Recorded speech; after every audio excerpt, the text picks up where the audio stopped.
elements of the new European regulation on ship recycling be? Or will the ship owners be driven to green recycling in China and Turkey?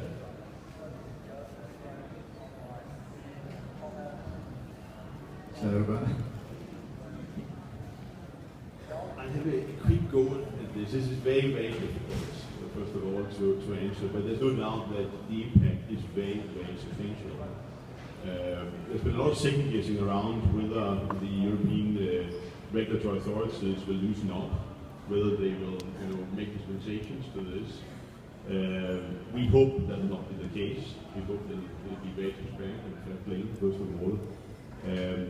A lot involves around where are bunker prices going, and in our view it's actually sad that bunker prices have come down, because if bunker prices stayed at $600, we saw a major uptake in demand for retrofitting of older tonnage to comply. And obviously this has slightly come off the boil with bunker prices now coming down. That was not a concise answer to the question, but I tried as best as I could. I think it's a very good point. I mean, we have obviously the Hong Kong Convention on Recycling, which was developed here, as yet unratified, and the EU has been, it seems in some move the foot to undermine that. And it must be very galling, I think, for owners of eco ships, or those who invested in eco ships, to find these potentially old bunkers are still knocking around when they should be driven up on the beach somewhere. I mean, Thomas, you've invested in fine eco vessels. What's your observation in terms of scrapping and what should happen next? Well, we both have eco and non-eco vessels, and while they look very bleak for the older ships when the oil prices were up, they are doing a lot better now. So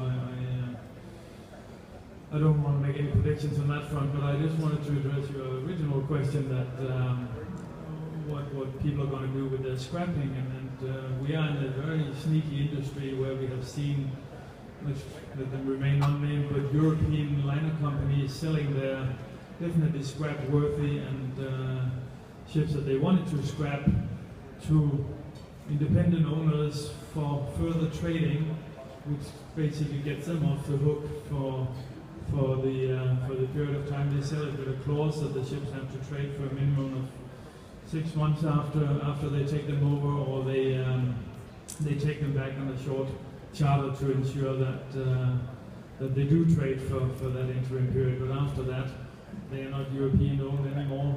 It's not the liner company's problem, and they can wash their hands. So there are all sorts of ways of evading the issue of need. I think one of the other things, I was wrong-footed there, but politically it's so diverse from one company to another, and we know which line companies adopt which policies and which owners adopt what policies. But if we were to take, for instance, the German model, which we've already said own 1,600 container ships within the KG structure, the management have to sell for the best financial advantage of investors. Indeed, that's right.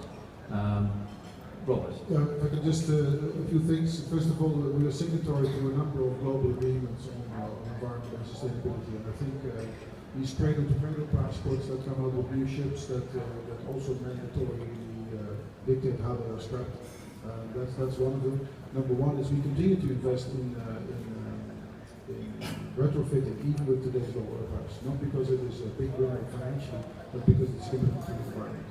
And last but not least, we are actually signing what we call carbon pacts with major shippers at the moment, where we commit ourselves to reduce 20, 30, 40% of CO2 emissions per box shipped to the shipper by 2020, although we are already ahead of our target of CO2 emissions that we set ourselves in 2007.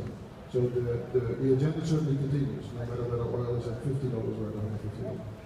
I don't think anyone denied that most have been good corporate citizens. In fact, I think it was very impressive that you were actually at one stage paying for your chartered-in tonnage to be converted, which is a very rare example, I think, of basically altruism within the shipping industry, which is probably a first. So well done for that. I've got another question for you now, slightly more challenging.